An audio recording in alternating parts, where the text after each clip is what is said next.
Si on veut bloquer et si on veut qu'on voit la banderole, c'est là. Ah ouais, non, c'est très bien. Ça va? Ouais, toi. Attention, lâchez d'abeilles. Donc là, ici, c'est la Confédération paysanne qui a pris l'initiative d'organiser ce blocage de rond-point. En fait, on est là pour défendre le revenu des paysans, des paysannes.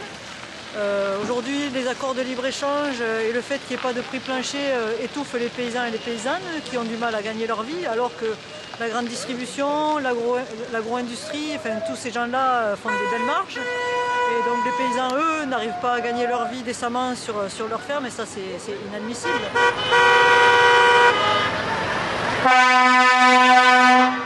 Une hausse massive de l'accompagnement des agriculteurs dans la transition agroécologique.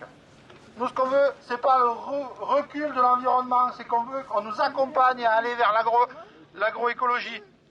On a la chance, l'agriculture, d'être un secteur qui est hyper attractif. Il y a plein de gens qui veulent s'installer en agriculture parce qu'ils trouvent ce métier beau, digne, que c'est une belle façon de gagner sa vie, qu'il y a beaucoup de gens qui sont en recherche de sens.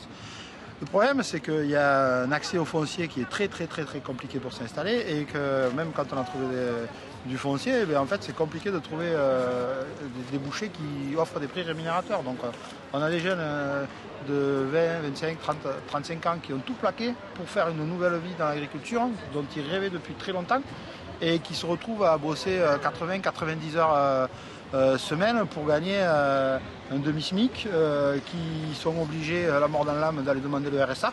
Ça, c'est une réalité dont personne n'est fier et qu'on ne met pas assez souvent en lumière. Mais il y a énormément d'agriculteurs qui sont attributaires du RSA. Pas parce que c'est des assistés, comme veut nous faire croire certains partis politiques, mais parce qu'ils n'arrivent pas à vivre de leur métier. Et ça, c'est une honte. Il faut que les paysans puissent vivre de leur métier. Et de vivre de leur métier, pas avec de l'argent public, avec des prix rémunérateurs.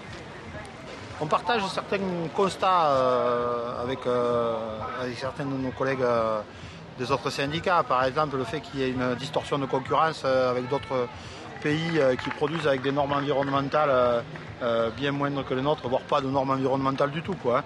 Des produits phyto qui sont autorisés dans d'autres pays, et on importe ces produits qui sont faits avec des poisons qu'on n'autorise plus chez nous. Là-dessus, on est d'accord. Sauf que les autres syndicats, ce qu'ils veulent, c'est l'abrogation des normes environnementales. Eux, ils veulent aller vers le moins 10 ans environnemental, nous, on veut aller vers le mieux 10 ans environnemental. C'est-à-dire que les autres pays sont souverains, on ne peut pas leur imposer de sortir du glyphosate ou de certains produits phyto qui sont toxiques et qu'on interdit en France. Ils font ce qu'ils veulent chez eux, encore heureux. Mais par contre, on peut tout à fait leur dire, écoutez, nous, on ne veut pas que ces produits-là viennent chez nous faire intoxiquer nos citoyens français qui vont être soignés par la sécurité sociale avec l'argent public, et qui font crever nos paysans. Voilà. Donc soit vous respectez les normes environnementales en vigueur en France, soit vous vendez votre produit chez vous et on ne veut pas de vos merdes.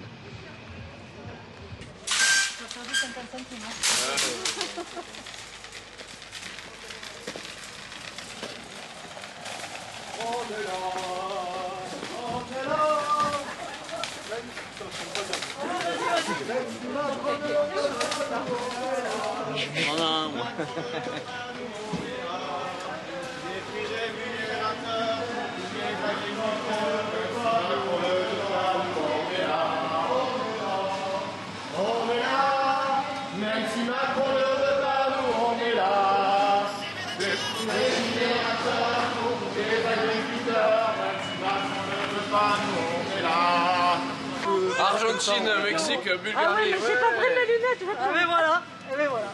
Bulgarie, Roumanie. Allez. Non mais attends, où est-ce que tu vois ça, toi? Bulgarie, Roumanie. Voir la capsule. Mexique, Bulgarie. Ah ben voilà. Bulgarie. Mexique, Bulgarie. Espagne. Il est bio. Je pense que tu peux tous les prendre. Allez, regardez ceux-là.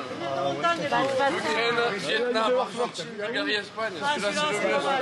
Celui-là, celui-là, il faut le filmer. Il est beau celui-là.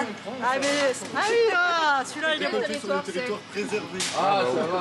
Et moi, à titre d'apicultrice, je suis là aussi parce que déjà le 30 novembre, on s'est mobilisé à Paris. On a fait une action pour dénoncer les importations et la concurrence déloyale des miels qui arrivent de l'étranger et qui sont produits à des normes sanitaires et des normes environnementales et sociales qui sont complètement différentes des nôtres, et donc à des prix contre lesquels on ne peut pas lutter.